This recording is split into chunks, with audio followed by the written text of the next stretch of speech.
بسم اللہ الرحمن الرحیم۔ اللہ پاک کے نام سے شروع جو بڑا ہی مہربان اور نہایت رحم کرنے والا ہے۔ آج کی اس ویڈیو میں ماہ رجب کے حوالے سے بات کریں گے۔ ماہ رجب اسلامی سال کے ان بابرکت مہینوں میں سے ہے جنہیں اللہ تبارک و تعالیٰ نے خاص شرف و عظمت عطا فرمائی ہے۔ معزز سامعین، رجب کا مہینہ وہ روحانی بیداری، توبہ و استغفار اور اللہ کی طرف رجوع اور دلوں کی اصلاح کرنے کا مہینہ ہے۔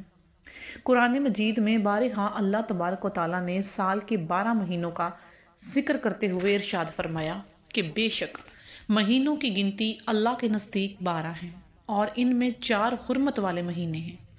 یہ بات خود اس امر کی دلیل ہے کہ بعض مہینے عام مہینوں سے بلند درجہ رکھتے ہیں اور ان میں ماہ رجب بھی شامل ہے۔ سبحان اللہ۔ رجب کو حرمت والا مہینہ اس لیے بھی کہا جاتا ہے کہ اس میں گناہوں کی قباحت زیادہ سخت ہو جاتی ہے اور نیکیوں کا اجر کئی گنا بڑھا دیا جاتا ہے۔ یہ مہینہ انسان کو غفلت کی نیند سے جگاتا ہے اور ایسے یاد دلاتا ہے کہ اب شعبان اور رمضان جیسے عظیم مہینے قریب آ رہے ہیں، اس لیے دل و روح کی تیاری ابھی سے شروع کر دی جائے۔ ماہ رجب کو نبی کریم صلی اللہ علیہ وآلہ وسلم نے خاص اہمیت عطا فرمائی۔ آپ صلی اللہ علیہ وآلہ وسلم جب رجب کا مہینہ تشریف لاتا تو اللہ کے حضور یہ دعا فرمایا کرتے تھے کہ اے اللہ، ہمیں رجب اور شعبان میں برکت عطا فرما اور ہمیں رمضان تک پہنچا دے۔ یہ دعا خود اس بات کا اعلان ہے کہ رجب محض ایک عام مہینہ نہیں ہے بلکہ رمضان کی تیاری کا پہلا زینہ ہے۔ رسول خدا صلی اللہ علیہ وسلم کی کامیابی کی بنیاد رکھنا ہے۔ احادیث مبارکہ میں رجب کو اللہ کا مہینہ قرار دیا گیا ہے۔ نبی کریم صلی اللہ علیہ وآلہ وسلم سے منقول ہے کہ رجب اللہ پاک کا مہینہ ہے اور شعبان المعظم میرا مہینہ ہے اور رمضان میری امت کا مہینہ ہے۔ اس روایت کا مفہوم یہ ہے کہ رجب میں اللہ کی خاص رحمتیں نازل ہوتی ہیں اور اس مہینے میں بندہ اپنے رب سے خصوصی قرب حاصل کر سکتا ہے۔ رجب میں اللہ تعالیٰ اپنے بندوں کی توبہ کو قبول فرماتا ہے، ان کی خطاؤں کو معاف کرتا ہے اور ان پر اپنے رحمت کے دروازے کھول دیتا ہے۔ یہی وجہ ہے کہ اہل دل اور اولیاء کرام اس مہینے کو خاص اہتمام کے ساتھ گزارتے تھے اور زیادہ سے زیادہ وقت اللہ کی یاد میں صرف کرتے تھے۔ ماہ رجب کا ایک عظیم الشان واقعہ معراج مصطفیٰ صلی اللہ علیہ وآلہ وسلم بھی ہے، جس نے اس مہینے کی عظمت کو اور بڑھا دیا، اور وہ رات تھی جب نبی کریم صلی اللہ علیہ وآلہ وسلم مسجد حرام سے مسجد اقصیٰ اور وہاں سے آسمانوں کی سیر کروائی گئی۔ اس سفر میں رسول خدا صلی اللہ علیہ وآلہ وسلم نے اللہ تعالیٰ کی بے شمار نشانیاں دیکھیں، جنت و جہنم کے مناظر ملاحظہ فرمائے اور امت کے لیے عظیم تحفہ یعنی نماز لے کر واپس آئے۔ معراج کا واقعہ اس بات کی دلیل ہے کہ جب رجب کا مہینہ قرب الہی، روحانی بلندی اور اللہ سے ملاقات کے مفہوم کو اپنے اندر سموئے ہوئے ہیں۔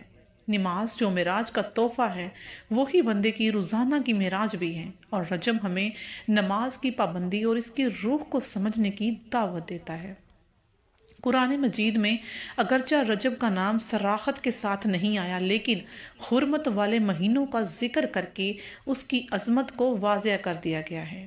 مفسرین کے مطابق حرمت والے مہینوں میں عبادت کا اجر بڑھا دیا جاتا ہے اور ظلم و گناہ سے بچنے کی خصوصی تاکید کی گئی ہے۔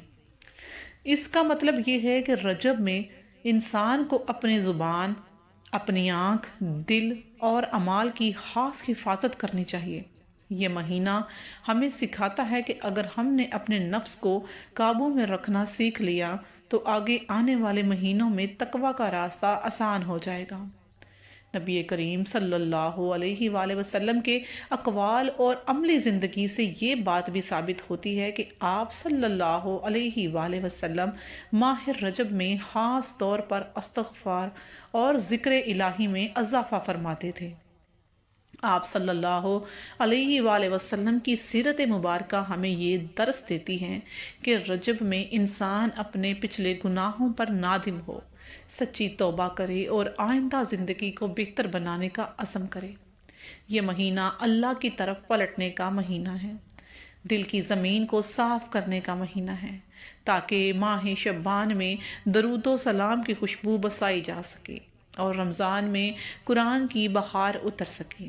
ماہ رجب میں روزے رکھنا بھی باعث فضیلت ہے، اگرچہ رجب کے روزوں کو فرض یا واجب قرار نہیں دیا گیا، لیکن نفل روزے رکھنا نبی کریم صلی اللہ علیہ وآلہ وسلم کی سنت کا معمول رہا ہے۔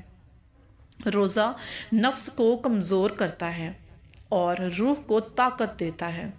رجب میں روزہ رکھنے سے انسان کے دل میں خشوع پیدا ہوتا ہے، گناہوں سے نفرت بڑھ جاتی ہے اور اللہ کی محبت میں اضافہ ہوتا ہے۔ یہی وجہ ہے کہ بزرگوں نے رجب کے روزوں کو دل کی اصلاح کا ذریعہ قرار دیا۔ ماہ رجب کا مہینہ ہمیں امت مسلمہ کی تاریخ کے کئی عظیم واقعات بھی یاد دلاتا ہے۔ یہ مہینہ جہاد، صبر، قربانی اور حق کے لیے ڈٹ جانے کا پیغام دیتا ہے۔ ماہ رجب میں ہونے والے تاریخی واقعات ہمیں یہ سبق دیتے ہیں کہ دین کی سر بلندی کے لیے قربانی دینا ہی اصل کامیابی ہے۔ نبی کریم صلی اللہ علیہ وآلہ وسلم کی زندگی اس بات کا عملی نمونہ ہے کہ ایمان صرف دعوے کا نام نہیں بلکہ عمل اور صبر اور استقامت کا نام ہے۔ ماہ رجب کا مہینہ دراصل ایک روحانی تربیت گاہ ہے۔ یہ ہمیں بتاتا ہے کہ اگر ہم نے اپنی اب اصلاح کر لی تو رمضان میں اللہ کی رحمتوں کو سمیٹنا آسان ہو جائے گا، اور اس مہینے میں قرآن کی تلاوت، صدقات، والدین کی خدمت، صلہ رحمی، دلوں کو صاف کرنے پر توجہ دینی چاہیے۔ ماہ رجب میں ہمیں حسد، نفرت، بغض اور کینہ سے پاک کر کے اللہ کی بارگاہ میں خالصتاً حاضر ہو کر رہنا چاہیے اور اللہ پاک سے دعا کرنی چاہیے کہ اے اللہ پاک ہمارے گناہوں کو معاف کر دے، ہمارے اگلے پچھلے تمام صغیرہ کبیرہ گناہوں کو معاف کر دے۔ ایک مہینہ نہیں بلکہ یہ ایک پیغام ہے، ایک دعوت ہے، ایک موقع ہے جو اللہ تعالیٰ ہر سال اپنے بندوں کو عطا فرماتا ہے۔ معزز سامعین، یہ مہینہ ہمیں جھنجھوڑ دیتا ہے کہ ہم غفلت کو چھوڑ دیں اور بھٹک گئے تھے، اب اس بھٹکے ہوئے راستے میں سے باہر نکل آئیں اور اس صراط مستقیم کی طرف لوٹ رہے ہیں جو اللہ تبارک و تعالیٰ نے نبی کریم صلی اللہ علیہ وآلہ وسلم جو کہ رحمت للعالمین ہیں اور ان کی آل پاک جو کہ رحمت للعالمین ہیں، انہی کے بتائے ہوئے طریقوں کے مطابق اس کو گزاریں۔ جو شخص ماہ رجب کی قدر کو پا لیتا ہے وہ شعبان المعظم میں نبی کریم کی محبت میں رنگ جاتا ہے اور رمضان میں اللہ کا قرب کا مزہ چکھ لیتا ہے۔ اللہ تعالیٰ ہمیں ماہ رجب کے فضائل کو سمجھنے، اس پر عمل کرنے اور اپنی زندگی کو نور ایمان سے منور کرنے کی توفیق عطا فرمائے، آمین یا رب العالمین۔ ویڈیو اچھی لگی ہو اسے لائک کیجیے اور اسے دوسروں کے ساتھ شیئر کرنا نہیں بھولیے، اور اگر چینل پر پہلی مرتبہ آئے ہیں تو اسے سبسکرائب کر کے بیل نوٹیفیکیشن کو پریس کیجیے گا۔